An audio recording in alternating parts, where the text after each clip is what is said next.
Sumatera Utara. Selamat sore pemirsa, untuk memperbaharui informasi Anda seputar Sumatera Utara. Sumatera Utara hari ini hadir kembali menjumpai Anda edisi Kamis 9 November 2023. Kali ini bersama saya Keriawan Sendiri. Dan saya Putri Rahmadani Zin. Sejumlah informasi telah dirangkum tim redaksi kami untuk Anda. Dan inilah Sumatera Utara hari ini selengkapnya.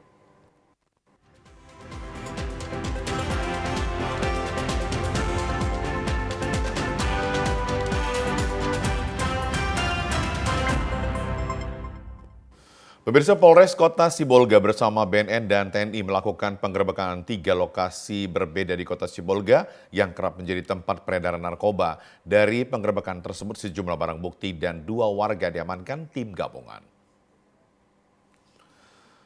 Penggerebekan di 3 lokasi yakni Sibolga Julu dan 2 di lokasi di Kecamatan Selatan.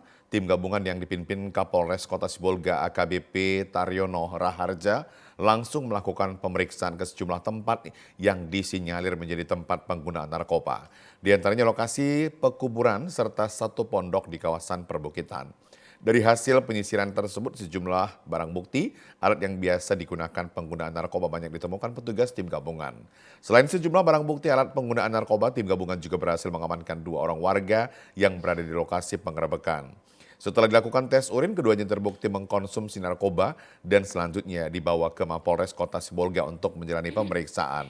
Kapolres Kota Sibolga AKBP Taryono Raharja menjelaskan penggerebekan 3 lokasi peredaran narkoba tersebut merupakan tindak lanjut perintah Kapolda Sumatera Utara untuk memberantas peredaran narkoba.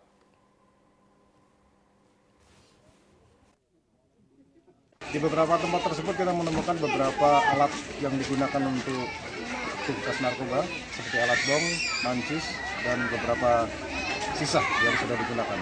Kemudian kita juga mengamankan 2 orang yang kita lakukan tes urin positif, sedang kita interogasi di Polres. Kemudian kegiatan yang kami laksanakan selain razia ini, kami juga melaksanakan razia rutin setiap sorenya di wilayah perbatasan untuk mengantisipasi masuknya narkoba khususnya di wilayah perbatasan. Selain melakukan penggerebekan, Polres Kota Sibolga juga rutin melakukan razia narkoba di perbatasan Kota Sibolga dengan daerah lainnya. Hal ini untuk menekan masuknya narkoba ke Kota Sibolga.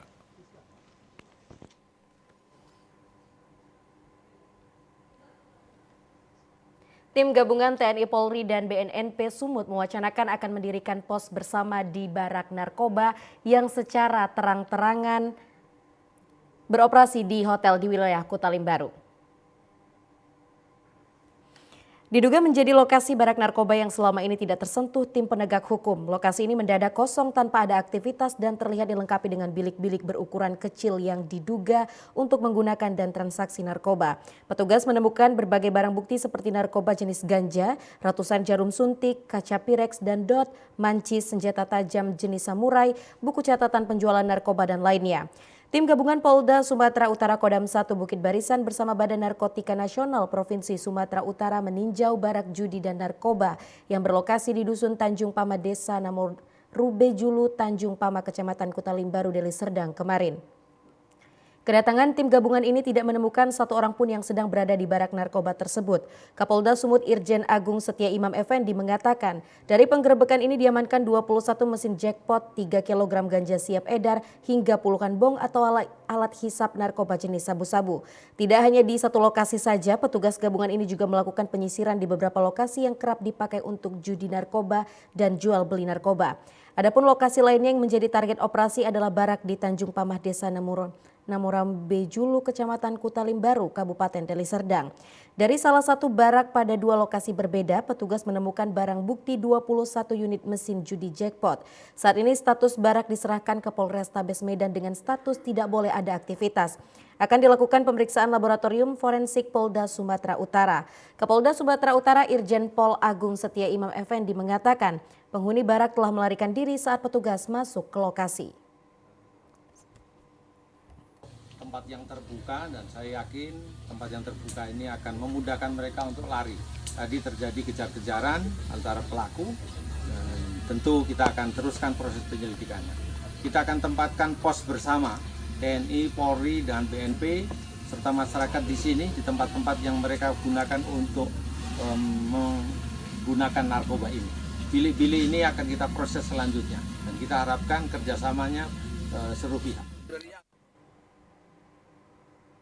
Polda Sumatera Utara melalui Direktorat Reserse Narkoba menangkap 65 pelaku peredaran narkoba. 65 pelaku yang diamankan merupakan hasil petugas melakukan penindakan selama 80 hari bekerja. Selain puluhan pelaku yang diamankan, petugas juga menyita ratusan narkoba berbagai jenis seperti ganja dan sabu-sabu. Untuk para tersangka ditangkap di tempat yang berbeda yang rata-rata berperan sebagai kurir narkoba. Modus para tersangka dalam menyelundupkan barang haram tersebut rata-rata menggunakan transportasi umum ataupun kendaraan pribadi. Direktur Reserse Narkoba Polda Sumatera Utara Kombes Pol Yemi Mandegi mengatakan, penangkapan para tersangka kurir narkoba ini merupakan hasil kerja petugas selama 80 hari sejak Agustus hingga November 2023. Yemi menyebutkan berdasarkan hasil interogasi petugas narkoba, jenis sabu-sabu yang dibawa akan dikirim keluar Sumatera Utara dan akan diedarkan di Provinsi Riau, Lampung hingga Lombok. Dan untuk ganja akan diedarkan di wilayah Sumatera Utara.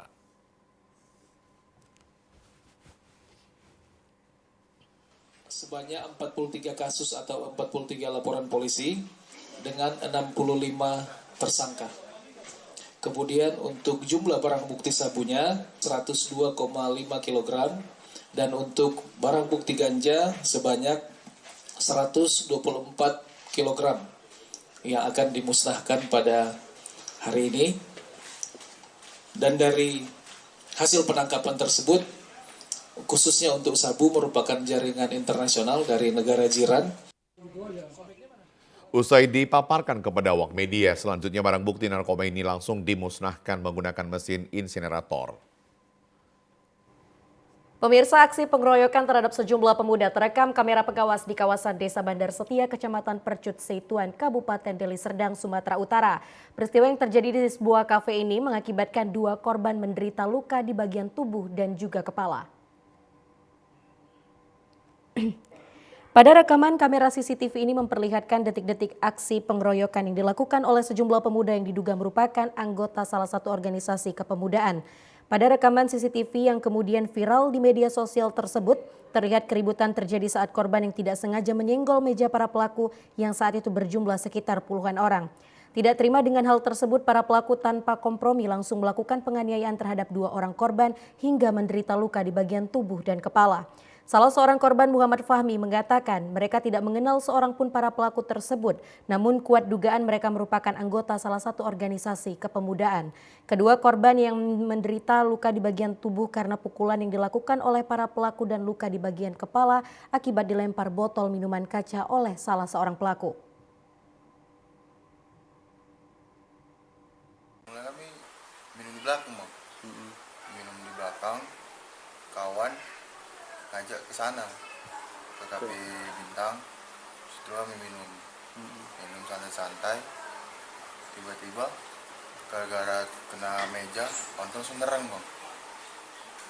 Kalau cerita gitu. Tidak atas peristiwa ini, para korban telah melaporkannya ke kepolisian Polsek Percut Seituan dan berharap polisi dapat menangkap seluruh pelaku yang melakukan pengeroyokan. Tidak sengaja menyenggol meja sekelompok pemuda, 3 remaja dianiaya yang diduga oknum ormas yang terjadi di Kafe Bintang di Desa Bandar Setia, Kecamatan Percut Seituan, Kabupaten Deli Serdang. Pada rekaman CCTV yang memperlihatkan keributan yang terjadi di satu kafe bintang di Desa Bandar Setia, Kecamatan Percut Seituan, terlihat puluhan orang yang diduga oknum ormas melakukan penganiayaan terhadap 3 remaja pengunjung kafe tersebut. Atas kejadian ini, ketiga remaja mengalami babak belur dan luka-luka pada bagian kepala. Kejadian ini terjadi beberapa waktu lalu pada saat ketiga korban masuk ke dalam kafe. Tidak beberapa lama kemudian di dalam kafe, salah seorang korban tidak sengaja menyenggol meja pelaku. Diduga karena pelaku dalam pengaruh minuman keras, tidak senang lalu melempar gelas dan tepat mengenai kepala korban. Dan kemudian melakukan pengeroyokan. Salah seorang korban, Muhammad Fahmi, mengatakan kejadian ini secara tiba-tiba antara korban dan pelaku tidak saling mengenal. Karena mejanya tersenggol, korban langsung dilempar gelas yang dilanjutkan dengan pengeroyokan oleh puluhan orang. Awal mulanya ngapain? Awal mulanya kami minum di belakang, Bang. Minum di belakang, kawan ngajak ke sana ke kafe Bintang. Setelah kami minum santai-santai, tiba-tiba gara-gara kena meja langsung nyerang, Bang. Kalau cerita gitu Nyerang itu gimana dia? Awal mulanya gimana? dengan gelas, Hah? gelas kaca, lempar gelas kaca ke meja kami. Nah, pemicu dari kericuhan itu apa sih pertamanya? Gara-gara kena meja aja nih, Kena meja apanya gitu? meja minuman itu, Tersenggol gitu ya? senggol gitu aja. Atas kejadian tersebut, korban telah melapor ke kepolisian, namun hingga saat ini pihak kepolisian belum menangkap pelaku. Sementara pihak KP saat dikonfirmasi tidak mau memberikan keterangan dan tidak memperbolehkan mengambil gambar di dalam kafe.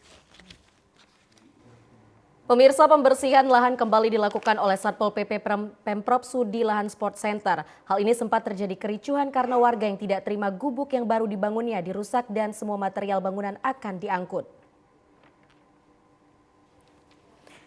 Terlihat suasana di lokasi kejadian penggusuran yang dilakukan oleh Satpol PP Pemprov Sudi Lahan Sport Center di Desa Sena, Kecamatan Batangkuis, Kabupaten Deli Serdang. Puluhan petugas Satpol PP melakukan pembersihan lahan dengan cara merusak bangunan gubuk yang baru didirikan warga. Aksi yang dilakukan Satpol PP tersebut mendapat penolakan dan perlawanan dari warga karena warga tidak terima dengan aksi arogan yang dilakukan Satpol PP. Kejadian ini terjadi kemarin sore pada saat warga mendirikan gubuk untuk berteduh. Puluhan petugas Satpol PP tiba-tiba datang dan merobohkan gubuk dan akan mengangkut semua material bangunan. Salah seorang warga, Roslina Sihombing, mengatakan kedatangan petugas Satpol PP ke lokasi langsung melakukan pengerusakan dengan cara merobohkan gubuk yang didirikan warga untuk tempat berteduh dan menjaga tanaman mereka. Seluruh kayu, papan, atap, dan bangunan gubuk yang telah dirobohkan akan dibawa petugas Satpol PP. Namun warga menolak dan sempat terjadi kericuhan, pihak Satpol PP tidak jadi mengangkutnya. Soal bangunan dan tanaman sesi kedua. Nyatanya belum selesai daripada sesi kedua itu, sudah dirubuhkan semua tanaman kami. Padi, semangka, jagung. Sudah ditimbunin semua. Jadi mulai dari sana kami sudah daripada bentrok. Dan tidak ada juga sampai hari ini, sampai detik ini tadi, kami semalam mendirikan daripada posko ini lagi, mereka tidak ada memanggil kami untuk mediasi. Jadi apalah bisa kami, supaya bisa kami berbicara dengan Kadispora, kami bangunlah lagi posko ini. Setelah sudah selesai, belum rampung tadi pembangunannya, mereka sudah datang dan juga dirubuhkan. Setelah merobohkan bangunan gubuk tersebut dan tidak berhasil mengangkut material bangunan, puluhan petugas Satpol PP langsung meninggalkan lokasi karena warga sudah mulai emosi dan mengejar kepala tim Satpol PP. Pemirsa, ratusan driver ojol di Medan berunjuk rasa di depan kantor pemerintah Sumatera Utara. Mereka menuntut pemerintah membuat peraturan daerah yang mengatur tarif batas atas dan batas bawah, serta menolak tarif murah yang dinilai menyengsarakan para pengemudi ojek online. Ratusan driver ojek online dari berbagai aplikasi berunjuk rasa di depan kantor Gubernur Sumatera Utara kemarin siang. Dalam orasinya, para driver ojol ini menuntut agar tarif murah yang diberlakukan oleh aplikasi segera dihapuskan karena tarif murah ini dinilai sangat merugikan para pengemudi. Tidak hanya menuntut kepada pihak aplikator driver ojek online, mereka juga menuntut pemerintah Provinsi Sumatera Utara agar membuat peraturan daerah yang mengatur tarif batas atas dan batas bawah. Dan sempat terjadi kericuhan antar sesama driver dikarenakan perselisihan paham. Namun permasalahan ini dapat diredam oleh Timur C Gojek Medan. Sundari, salah seorang pengemudi perempuan, mengaku sudah 2 bulan ini pendapatannya menurun hingga 50%. Kebijakan tarif murah yang dilakukan oleh aplikasi sangat menyengsarakan dirinya dan driver lainnya.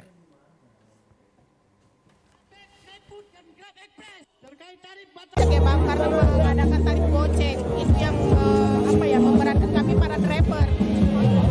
Tarif goceng itu kayak mana Kak? Bisa diceritakan? Tarif goceng itu tarif tertentu. Ya ada area-areanya. Jadi gini, Gojek mengadakan promo dengan tarif murah, tapi yang dikurangin itu adalah pendapatan driver. Nggak usah dikatakan lagi bahwa pendapatannya seperti apa. Sekarang ini menjalan 2 bulan aja udah hancur-hancuran kita gitu. Bayangkan aja 5.000 berapa kalau rame orderan, kalau tidak kita mau pulang ke keluarga itu apa gitu. Setelah berorasi selama lebih dari 1 jam, akhirnya perwakilan dari driver ojek online diterima oleh pihak pemerintah Provinsi Sumatera Utara dan tuntutan mereka akan diteruskan kepada pihak aplikator. Ya pemirsa, kita akan beralih ke informasi pilihan rakyat. Tetaplah bersama kami.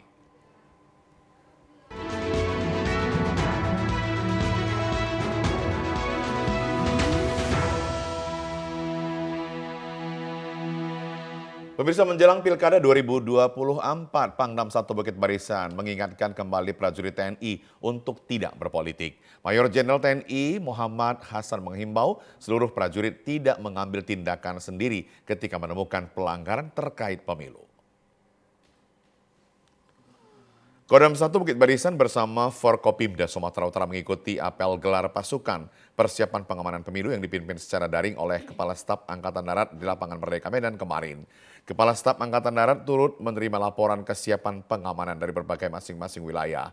Kodam 1 Bukit Barisan telah mempersiapkan sebanyak 2.437 personil dan 260 alutsista untuk pengamanan pemilu 2024 dalam membantu Polri di wilayah Sumatera Utara, Riau, Sumatera Barat, dan Kepulauan Riau.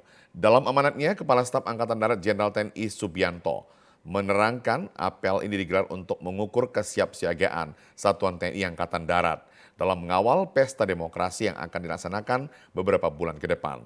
Pangdam 1 Bukit Barisan Mayor Jenderal TNI Muhammad Hasan menegaskan seluruh prajurit tidak berpolitik dan mengambil tindakan sendiri ketika adanya pelanggaran tahapan pemilu.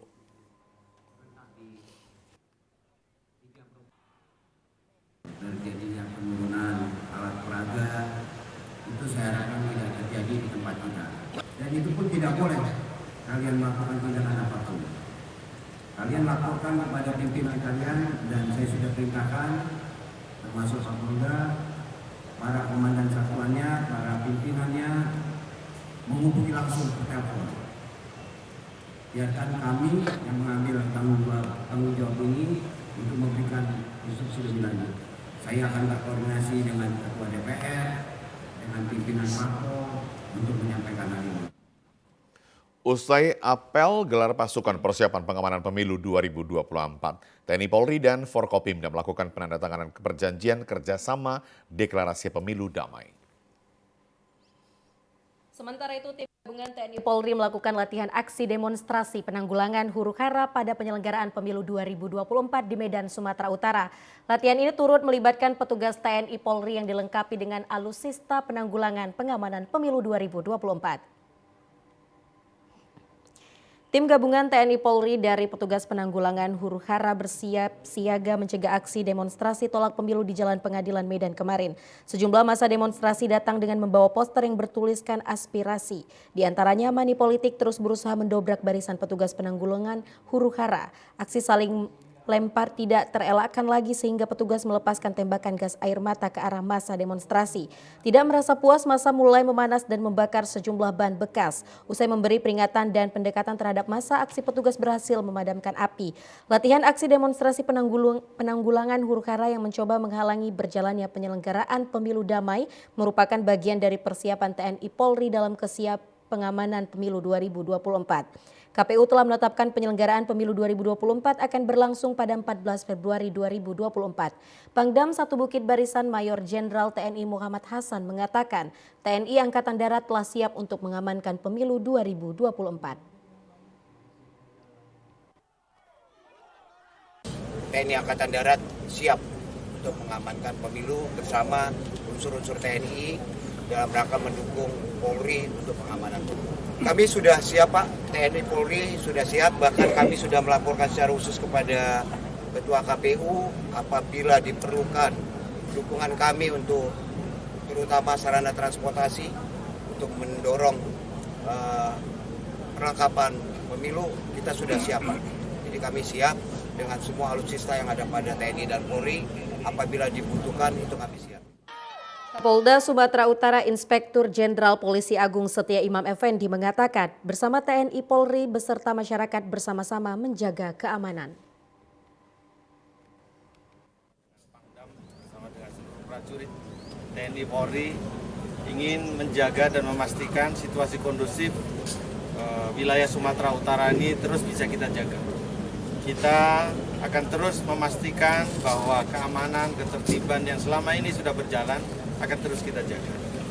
Kolaborasi TNI Polri dalam pengamanan ini hari ini kita tunjukkan dan kita pastikan bahwa itu berjalan dengan baik. Perbantuan TNI kepada Polri sudah demikian efisien dan tepat cepat. Ini yang tentu akan sangat membantu kami. Pemirsa, Badan Pengawas Pemilihan Umum Kabupaten Serdang Bedagai bersama dengan partai politik di Serdang Bedagai melakukan rapat koordinasi dalam hal menyamakan persepsi terkait penertiban alat peraga sosialisasi atau APS. Hal tersebut disampaikan Komisioner Bawaslu Serdang Bedagai Handi Gunawan. Pada rapat koordinasi tersebut hadir Sekretaris Satpol PP Nazarudin serta sejumlah pengurus dari Parpol dan para komisioner Bawaslu. Pada prinsipnya kegiatan ini dilakukan untuk menyamakan persepsi terkait penertiban APS yang saat ini belum memasuki masa kampanye. Sehingga Bawaslu sebelumnya telah mengirimkan surat kepada Parpol untuk menghimbau terkait APS yang sudah bermunculan di sejumlah titik Jalinsum dan Jalan Kabupaten. Hal tersebut tertuang dalam peraturan KPU nomor 15 tahun 2023 tentang kampanye pemilu. Pada pasal tersebut Bawaslu bersama dengan Satpol PP dan Pemkab melakukan penertiban APS yang melanggar seperti pemasangan di tempat rumah ibadah, tiang listrik, pohon, dan gedung. Rapat tersebut mendapat respon positif dari pengurus Parpol untuk mengikuti aturan dari Bawaslu sehingga tercipta rangkaian pemilu yang baik dan aman.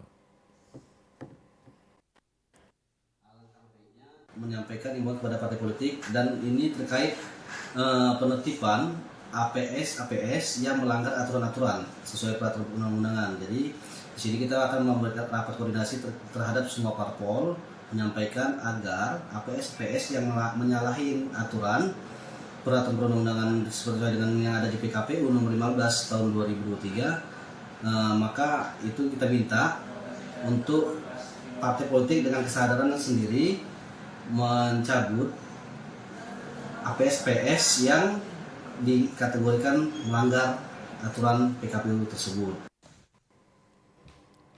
Badan Pengawas Pemilu Kota Sibolga melakukan monitoring terhadap sejumlah alat peraga sosialisasi milik para caleg partai peserta pemilu 2024 yang dinilai menyalahi aturan PKPU nomor 15 dan nomor 20 tahun 2023. Dari monitoring alat peraga sosialisasi yang dilakukan Bawaslu Kota Sibolga di beberapa lokasi di Kota Sibolga ternyata masih banyak ditemukan sejumlah pelanggaran. Di antaranya terdapatnya bahasa ajakan dan dukungan yang tercantum dalam spanduk maupun baliho milik para caleg. Anggota Bawaslu Kota Sibolga Sio Bangun Marganda Sinaga mengatakan pihaknya terus melakukan monitoring terhadap alat peraga sosialisasi karena seluruh pimpinan partai di Sibolga maupun Pemko Sibolga sudah menandatangani nota kesepahaman terkait penertiban APS yang melanggar aturan tindak lanjut monitoring tersebut.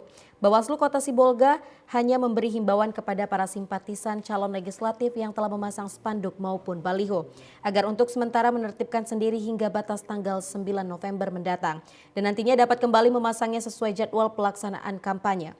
Bawaslu Kota Sibolga bersama Pemko Sibolga akan menertibkan APS yang melanggar aturan secara langsung.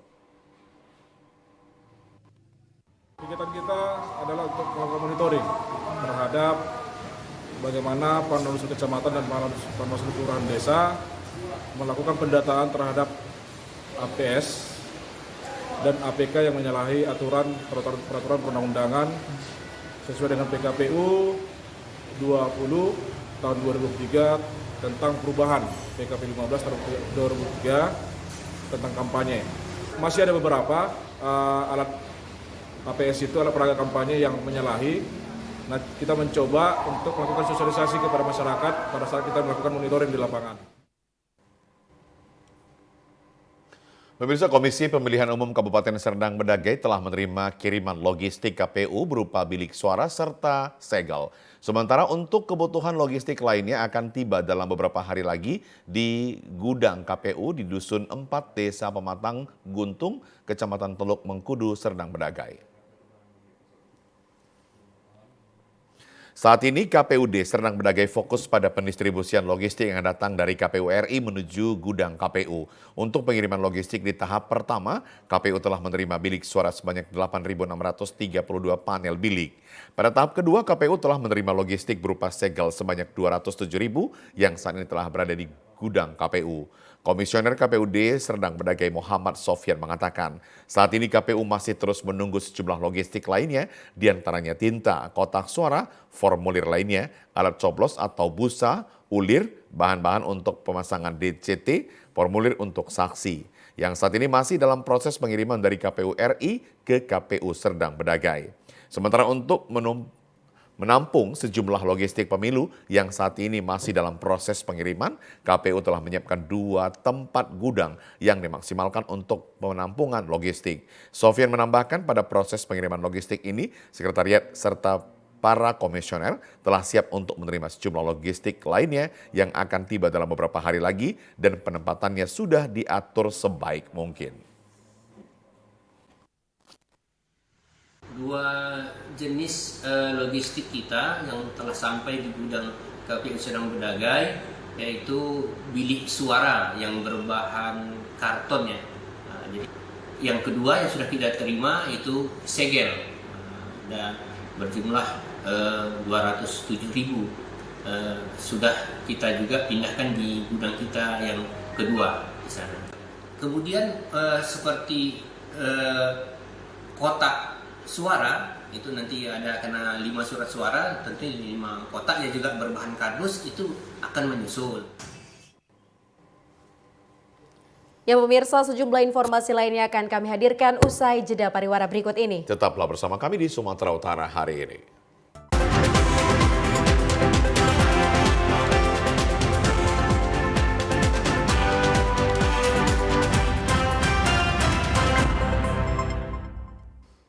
Pemirsa, mendorong generasi muda agar lebih berkontribusi dan aktif dalam mengembangkan ekonomi kreatif di Desa Simalagi di Kecamatan Huta Bargot, Mandailing Natal membuka usaha mikro kecil dan menengah dengan membuat sepatu berbahan dasar kulit.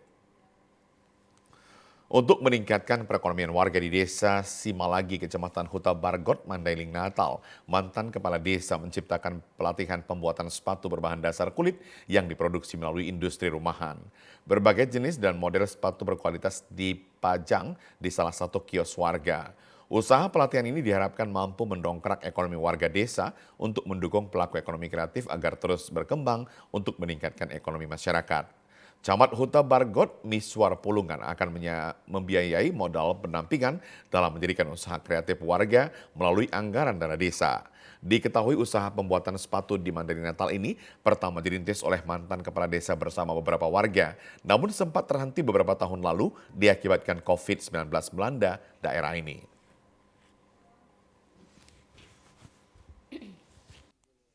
Kami harapkan memang dana desa ini bermanfaat untuk masyarakat.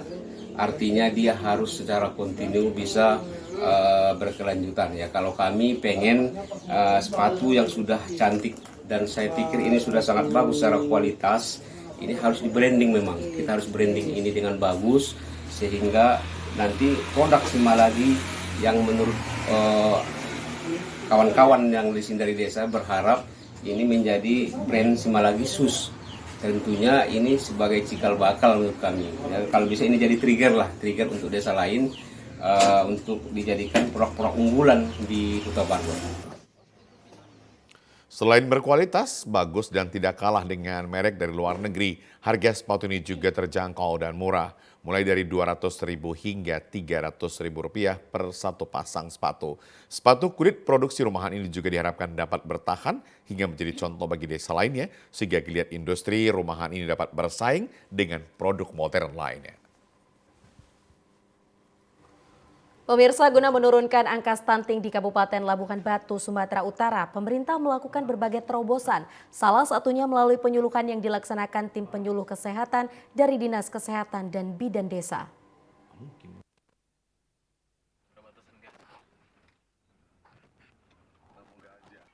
Untuk memberikan pemahaman kepada masyarakat akan pentingnya mengenal anak dengan gejala stunting, tim penyuluh dari Puskesmas Ranto Prapat memberikan solusi kepada ibu hamil dan ibu yang memiliki anak balita. Lewat sosialisasi itu, tim penyuluh menyampaikan bahwa stunting dapat dicegah dan diatasi dengan berbagai upaya. Salah satunya melalui pemeriksaan berat dan tinggi badan. Jika tinggi dan berat badan si anak tidak seperti anak yang sehat pada umumnya, maka pihak penyuluh akan melakukan pemeriksaan yang lebih mendalam. Setelah memastikan si anak memiliki gejala stunting, tim penyuluh melakukan berbagai treatment, mulai dari pemberian makanan tambahan berupa biskuit dan susu, sekaligus memberikan makanan lokal yang bernutrisi tinggi sehingga dapat memicu pertumbuhan badan anak dengan baik. Untuk mempercepat proses pertumbuhan anak yang dinyatakan stunting, Bidan, puskesmas, dan petugas gizi akan memberikan makanan lokal yang sudah diolah di dapur sehat milik Dinas Kesehatan. Terbukti melalui inovasi penanganan jemput bola dengan pemberian pendampingan serius terhadap anak penderita stunting berangsur membaik dari sisi berat dan tinggi badan. Bidan Puskesmas Rantau Prapat Aryeni Rahim menjelaskan, mendapatkan data dari Posyandu dan melakukan pemantauan berat badan anak stunting secara berkala. Bidan juga memastikan bahwa makanan tambahan yang diberikan petugas gizi untuk dikonsumsi oleh anak stunting, sekaligus memberikan pemahaman tentang pola asuh anak dengan cara yang tepat.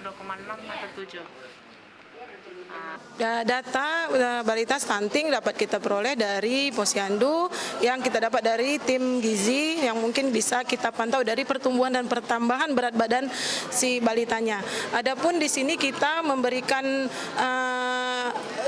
bantuan, yaitu berupa makanan tambahan yang kita berikan setiap hari kepada bayi dan balita kita yang stunting. Untuk selanjutnya kita pantau setiap 2 minggu sekali atau per 1 bulan untuk pemantauannya selanjutnya. Petugas gizi dari Puskesmas Rantau Prapat Dos Maria Sinaga mengatakan, untuk menurunkan angka stunting di daerah Kabupaten Labuan Batu, petugas gizi mengedukasi ibu balita penderita stunting, sekaligus memberikan makanan tambahan dan pangan lokal kepada anak stunting. Untuk melihat perkembangannya, petugas gizi dan tim penyuluh melakukan cek berat dan tinggi badan setiap minggu. Kami dari Puskesmas Kota sudah melakukan beberapa upaya untuk penurunan stunting, seperti memberikan edukasi kepada ibu balita yang beresiko stunting, memberikan PMT seperti bahan makanan lokal, memberikan biskuit, susu kepada balita yang menderita stunting. Dari upaya yang dilakukan berhasil menurunkan angka stunting secara signifikan di wilayah kerja Puskesmas Kota Rantau Prapat. Kita ke informasi lainnya, pemirsa. Budidaya tanaman jambu air jenis madu deli masih diminati beberapa masyarakat di Kabupaten Langkat sejak beberapa tahun lalu hingga saat ini. Jambu madu awalnya terkenal di Kabupaten setempat dan merambah hingga terkenal di kabupaten kota lainnya yang ada di Sumatera Utara. Jambu madu ini merupakan tanaman yang direkayasa genetikanya karena jika tidak direkayasa, jambu madu tidak akan mendapat hasil yang maksimal dan menjadi jambu madu yang menjadi dikenal masyarakat luas.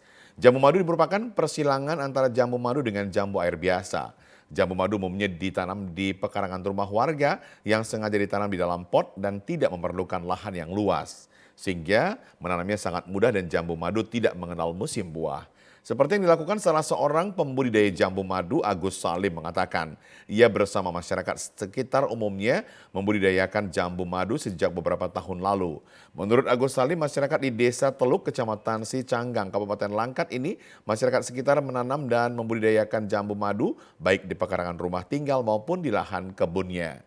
Animo masyarakat yang gemar menanam jambu madu menambah perekonomian masyarakat sekitar karena harga jambu madu dijual antara Rp20 hingga Rp25.000 setiap kilogramnya. Sementara satu pohon jambu madu bisa menghasilkan buah sekitar 30 hingga 50 kg setiap pohon. Budidaya jambu madu juga menjadi aset dan unggulan ciri khas daerah Langkat. Agus Salim menambahkan biasanya para pembeli datang langsung untuk membeli jambu madu.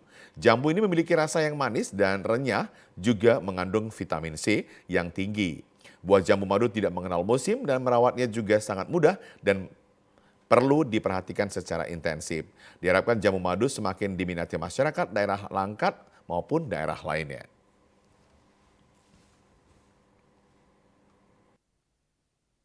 Stakeholder yang lain untuk bisa sama-sama saling mendukung dengan potensi yang ada, baik dari produk swasta ataupun dari masyarakat sendiri, kelompok tani. Kami harapannya ya memang dari instansi yang terkait juga, Dinas Pertanian, pemerintah daerah, yang melihat bahwasanya potensi daerah ini memang sungguh sangat bisa dapat memenuhi salah satu penunjang kebutuhan pokok untuk kehidupan masyarakat dan petani di sekitar ini di setiap bulannya. Ya pemirsa, berikut informasi perakiraan cuaca di sejumlah daerah di Sumatera Utara dari Badan Meteorologi, Klimatologi, dan Geofisika Wilayah 1 Medan yang berlaku pada hari Jumat 10 Oktober 2023. Halo Sobat BMKG, Assalamualaikum warahmatullahi wabarakatuh. Senang sekali saya Budi Prasetyo, Perakirawan Balai Besar Meteorologi, Klimatologi, dan Geofisika Wilayah 1 Medan yang akan menyampaikan informasi perakiraan cuaca dan titik hotspot wilayah Sumatera Utara, Jumat 10 November 2023. Pagi hari, wilayah Sumatera Utara berpotensi hujan dengan intensitas ringan di wilayah Sibolga, Tapanuli Selatan, Mandailing Natal, Kepulauan Nias, Humbang Hasundutan, Pakpak Barat, Labuan Batu Utara, Labuan Batu Selatan, Batubara, Asahan, dan sekitarnya. Siang sore hari berpotensi hujan dengan intensitas ringan hingga lebat di sebagian besar wilayah Sumatera Utara, di mana potensi hujan lebat terjadi di wilayah Tapanuli Tengah, Sibolga, Dairi, Pakpak Barat, Humbang Hasundutan, Samosir, Tapanuli Utara, Tapanuli Selatan, Padang Lawas, Mandailing Natal, dan sekitarnya. Malam hari berpotensi hujan dengan intensitas ringan hingga lebat di sebagian besar Sumatera Utara, di mana potensi hujan lebat di wilayah Langkat, Tapanuli Tengah, Sibolga, Karo, Dairi, Pakpak Barat, Humbang Hasundutan, Simalungun, Pematang Siantar, Toba, Samosir, Tapanuli Utara, Tapanuli Selatan, Padang Sidimpuan, Padang Lawas, Kepulauan Nias, Mandailing Natal, dan sekitarnya. Sementara dini hari berpotensi hujan dengan intensitas ringan hingga sedang di wilayah Serdang, Deli Serdang, Batubara, Asahan, Simalungun, Pematang Siantar, Samosir, Dairi, Karo, Asahan, dan sekitarnya. Suhu udara berkisar antara 17 hingga 33 derajat Celcius. Kelembaban udara berkisar antara 60 hingga 98%. Angin bertiup dari arah barat daya hingga barat laut dengan kecepatan 10 hingga 30 km per jam. Titik panas atau hotspot di Sumatera Utara dari pantauan tanggal 8 November 2023 terdapat 2 titik, yaitu di Asahan. Kami menghimbau kepada masyarakat untuk waspada potensi hujan dengan intensitas lebat yang dapat disertai petir dan angin kencang, khususnya di wilayah lereng timur, lereng barat, pegunungan, dan pantai barat Sumatera Utara, yang dapat berpotensi mengakibatkan bencana hidrometeorologis seperti banjir dan longsor. Demikian informasi yang dapat kami sampaikan, semoga bermanfaat untuk kita semua. Assalamualaikum warahmatullahi wabarakatuh. Pemirsa, salah satu tempat berwisata yang dapat dinikmati pada malam hari di kawasan Brastagi adalah air panas Sidebuk-Debuk. Karena selain hawanya yang sejuk, berendam di air belerang pada malam hari dapat menyehatkan tubuh.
dekat dengan kota Medan, area tidak terlalu jauh. Kemudian yang kedua sangat cocok untuk liburan bareng keluarga dan juga teman-teman baik dari kantor ataupun juga dari komunitas-komunitas yang lain. Kemudian yang paling menarik juga di sini air panasnya memiliki beberapa tingkatan panas yang berbeda-beda, jadi sesuai dengan kebutuhan dari pengunjung. Kemudian tidak hanya itu, didukung juga dengan fasilitas yang sangat baik seperti toilet yang bersih, kemudian juga taman-taman yang cantik yang tentunya menjadi suatu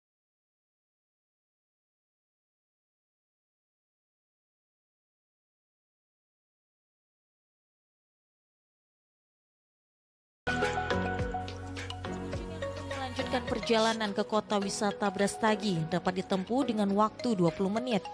Bagi Anda yang belum merasakan serunya berwisata air panas pada malam hari, ayo segera berkunjung ke pemandian air panas Sidebuk-Debuk, dijamin akan ketagihan.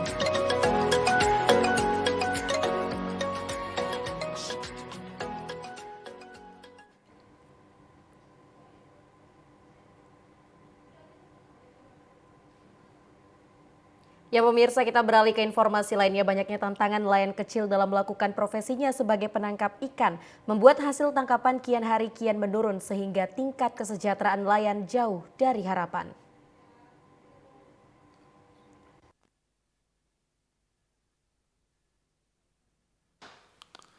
Setiap orang memiliki anggapan bahwa para nelayan yang melaut akan memperoleh hasil, namun kenyataannya tidak selalu demikian.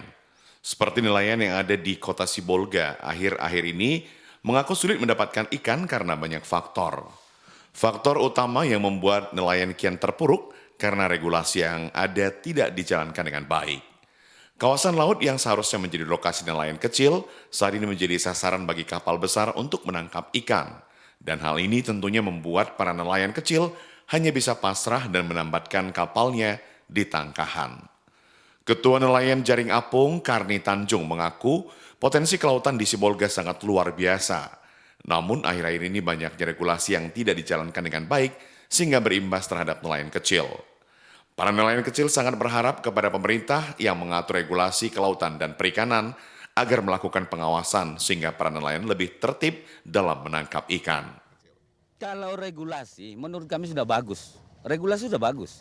Pelaksanaannya mungkin kucing-kucingan antara petugas dengan pelaku ilegal. Nah, ini yang kita tak inginkan. Kami sudah pernah melakukan kegiatan-kegiatan anarkis karena menurut kami suara kami itu tidak didengarkan. Padahal belum tentu. Mungkin para pelaku ini kucing-kucingan. Pintar petugas lebih pintar orang tuh mungkin. Nah, permasalahan itu yang menjadi masalah kami sekarang. Masalahnya kami melaut. Dulu kami melaut cuman perlunya setengah jerigen saja bensin. Perikanan, PPN, APH itu harus terjun ke lapangan menanyakan langsung kepada nelayan. Apa sih permasalahan kalian para nelayan Kota Sibolga terkhusus umumnya Sibolga Tapanuli Tengah? Penasihat nelayan Jaring Apung Tanjung menjelaskan, saat ini persoalan yang dihadapi para nelayan adalah keberadaan pukat traul membuat aktivitas berlayar nelayan kecil menjadi terganggu. Tanjung berharap peran pemerintah dalam pengaturan zona sangat diperlukan sehingga aturan tidak hanya sebagai acuan, tetapi menjadi dasar melakukan tugas sehingga kesejahteraan nelayan bisa diwujudkan. Ya pelanggarannya orang itu kan besar, kita kan kecil. Mungkin antara zona mereka nggak tepat masuk ke zona kecil ini, jadi sehingga terganggu lah begitu. Kalau seandainya zona orang itu dijalankan dengan baik, kita mungkin nggak apa-apa gitu. Sudahkah dikomunikasikan dengan pihak terkait, Pak? Sudah, tapi apa jawabannya, Pak? Ya jawaban gimana lah kita bilang, jawabannya bisalah katanya itu orang itu sedang dioperasi kita, tapi ternyata ya begitu juga yang kita dapatkan. Harapan gitu. Bapak selaku ketua apa ini, Pak? Ya harapan kita kalau boleh ya pemerintah diapakanlah masalah zona ini kan ditertibkan begitu, jangan lagi masuk ke zona orang kecil gitu. Itu aja harapan kami. Ya. Wali Kota Sibolga Jamaluddin Pohan mengatakan kewenangan kelautan saat ini terdapat pada pemerintah provinsi dan pusat. Begitu juga dengan hasil tangkapan seluruhnya untuk pemerintah pusat melalui tempat pelelangan ikan. Wali Kota Sibolga berharap agar para nelayan kecil dapat mengupgrade alat tangkap yang dimiliki sehingga dapat memperoleh hasil tangkapan yang lebih banyak. Wali Kota Sibolga menjelaskan agar para nelayan tidak kesulitan dalam mengupgrade alat tangkapnya dapat menggunakan akses perbankan yang sudah disediakan pemerintah, di mana nelayan tidak perlu menyertakan agunan. Dikatakan bahwa pemerintah terus mendukung keberadaan para nelayan, mulai dari bantuan mesin tempel hingga perahu. Wali Kota Sibolga mengaku akan terus mendukung para nelayan kecil sehingga dapat menjalankan profesinya tanpa hambatan. Kita sosialisasi, kemudian kita bantu seperti mesin-mesin untuk nelayan kecil seperti mesin tempel, paybear, perahunya juga kita bantu juga. Nah, sekarang kan zamannya digital. Para nelayan kita harapkan juga bisa melihat perkembangan di daerah lain supaya bisa meningkatkan percontohan, meningkatkan alat tangkapnya, bagaimana supaya tidak bersandar kepada alat tradisional penuh. Nah, kita udah buka juga ruang kepada masyarakat untuk pinjaman ke perbankan melalui bank sumut yang kita bisa, udah kita intervensi juga bank sumut supaya memberikan kredit mikro kepada para nelayan pada UMKM sebesar 50 juta, 1 juta sampai 50 juta tanpa agunan. Regulasi yang sudah dibuat pemerintah hendaknya menjadi acuan bagi setiap nelayan sehingga persoalan yang dihadapi nelayan kecil tidak menjadi lebih terpuruk. Jika nelayan sejahtera, maka tingkat perekonomian daerah juga ikut meningkat. Pemirsa, batik mangrove asal pesisir Batubara semakin dikenal masyarakat luas karena selain coraknya yang menarik, bahan pewarna yang digunakan berasal dari pohon mangrove yang sangat ramah dengan lingkungan.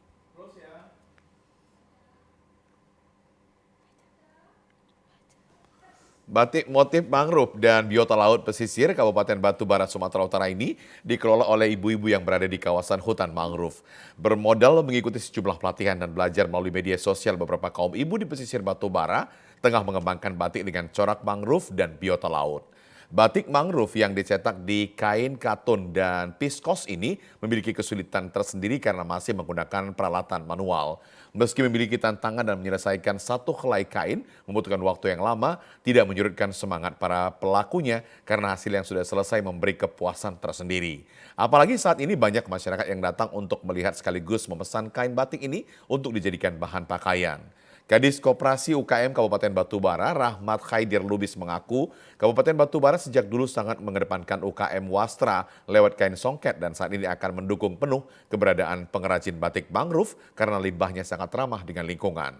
Selain itu, melalui keberadaan batik mangrove dapat memperkenalkan hutan mangrove yang ada saat ini dijadikan sebagai objek wisata di Kabupaten Batubara. Sebagai bukti dukungan pemerintah, pengrajin akan diikutkan pelatihan di Pekalongan sehingga dapat mengembangkan batik mangrove yang ada di Kabupaten Batubara. Banyak pelaku UMKM kita yang membuat batik, baik itu batik jumputan, batik cap, batik ekoprint. Nah, salah satunya di sini ada batik mangrove yang berada di Kecamatan 50 Pesisir, Kabupaten Batubara. Nah, harapan saya di Hari Batik nanti di tanggal 2 Oktober, para pengrajin batik tetap semangat, tetap melakukan yang terbaik buat ciri khas yang ada di daerah masing-masing hingga batik di daerah itu lebih terkenal di Indonesia, terutama di batik mangrove di Kabupaten Batubara ini. Salah seorang pengrajin batik mangrove, Sarmila, mengaku setelah menggeluti batik mangrove ini banyak produk batik yang dihasilkan mulai dari shawl dan bahan pakaian. Setiap pengrajin memiliki keahlian masing-masing seperti membuat pola, canting hingga pewarnaan. Kolaborasi tim yang ada dapat menghasilkan batik yang menarik. Para pelaku batik mangrove berharap agar pemerintah dapat membantu mereka untuk mempromosikan hasil karya yang sudah ada. Coraknya kita pakai corak alam, ada pewarnaan alam dari kulit kayu, batang kayu, bahkan akar dan buah juga. Motifnya kita kalau nggak biota laut itu mangrove. Harapan kita ingin lebih dikenal lagi, Pak. Kita ingin dikenal keluar gimana kita itu ada di sini gitu, di Batubara ini, khususnya Partai Sejarah kita udah punya batik. Saya maunya itu dari pemerintahan, kalau mau bikin seragam, dari perkantoran atau dinas-dinas, bahkan sekolah, pingin mau di sini gitu loh, Pak. Ya, pemirsa, informasi batik mangrove Batubara tadi mengakhiri Sumatera Utara hari ini. Mewakili seluruh kerabat kerja yang bertugas, saya Karyawan Sembiring. Dan saya Putri Rahmadani Zin. Terima kasih atas perhatian Anda. Selamat sore dan sampai jumpa.